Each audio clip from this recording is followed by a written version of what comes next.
Siya, babe, yun yung fetish niya. Bangong-bango siya sa pem-pem ko. As in, bangong-bango siya na, sabi niya ganon, hindi ko na-achieve yung amoy, hindi mo na-achieve kasi naligo ka, no? Sabi niya ganon, naligo ka, no? Sabi ko, yeah, to tell you honestly, I took the shower. Tapos, babe, eto pa, babe, ha, pinaihi niya ako sa bunganga niya.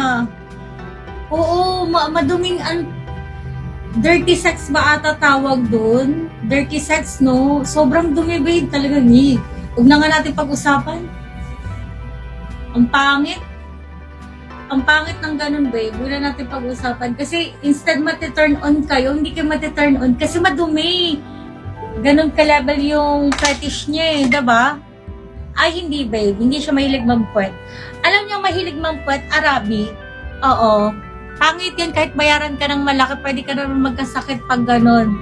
Sabi ni Sweet, ay wala naman siyang sakit kasi siya yung CEO ng So, talagang mayaman siya. I mean, yung hindi ka maliligaw, pwede makos ng infection yun sa dumi. Kaya nga, Sweet, 3 days, 3 days, hindi ko kinaya yung 1 week, babe. Hindi ko kinaya yun. Oo. Sabi ko sa kanya, una nung tinanong niya ako, 1 week ka bang hindi naligo? Sabi ko, yes, babe, 1 week. So, nung nag-anuhan na kami, pati yung kilikilo ko, babe, feeling ko talaga dugyot ko that time. Pero, babe, kung ikukumpara mo siya, ang sarap niya talagang, oh shit, you're so yummy. Kulang na lang, babe, kainin niya ako, babe. Ang sarap niya talaga dito pa. Talagang dito, babe, pababa. Ang maganda sa foreigner, babe. Hindi naman ako babe, hindi ako nagdi-discriminate sa Filipino and foreigner. But, most of my experience sa foreigner, gusto ko siya. Kasi mahaba yung foreplay. Yes, sobrang haba ng foreplay. Siguro abutin ka ng 30 minutes ng foreplay bago ipasok. Alam mo yun, binibitin ka. So, sobrang sarap talaga ng time na yun, babe. Hindi, I mean, kapag ganun yung halikan ka dito, tapos, babe, kinain niya yung pizza ko. Umiga ka dito. Tapos, hindi pala, siya pala yung humiga. Tapos, uupo lang ako ng ganun. Upuan mo yung bunganga ko. Siyempre, babe, first time ko yun, babe. Alam niyo kung anong ginawa ko? Sabi ko, I can't do that. Hindi ko kayang gawin na uupo talaga ako. Well, na-try ko na yung 69, pero yung uupo talaga sa sit on your face talaga na talagang gaganon ka, hindi ko pa na-try yun, babe. So, first time ko sa kanya yung na-try. Hindi ko siya makakalimutan kung asan ka man. Oo, Sweet, totoo, may sakit siya sa utak. The good thing, lang ako sa kanya, hindi mo siya mapaghahalataan na manyak, babe. Kasi, nung unang pinamit ako sa kanya, first meet namin, nakasuit talaga siya.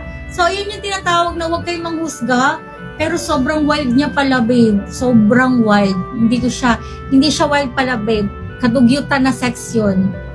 Oo, kadugyutan. Siya yung pinaka hindi ko makakalimutan kasi kadugyutan sex. Imagine mo, hindi niya ako pinaligo. Pero sarap na sarap siya sa pizza ko, babe. Nati-turn on siya. So sabi niya, you're so fresh. I really love your body. Eh yung mga American, babe, mahilig sa chocolate. That time kasi, babe, morena ako. Oo, so lagi kami naliligo ng dagat. So yung kulay ko sobrang brown, tan na tan. So gusto nila yung kulay ko. So sabi niya, I like your skin, it's so gorgeous, blah blah blah blah. Oh shit. So I think inabot kami ng 1 oras. After nun, babe, after nung sinabi niyang sinungaling ako, na-turn off siya, babe. Na-turn off siya sa ginawa ko dahil lang naligo ako. So sabi niya, you're so lucky sana. Alam mo ba, ginanon niya ako, babe, alam mo ba, ang daming pumipilang babae para lang magustuhan ko sila.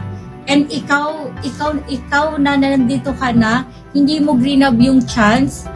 Hindi lang 200 yung marireceive mo, sabi niyang ganun. Madami ka pang marireceive.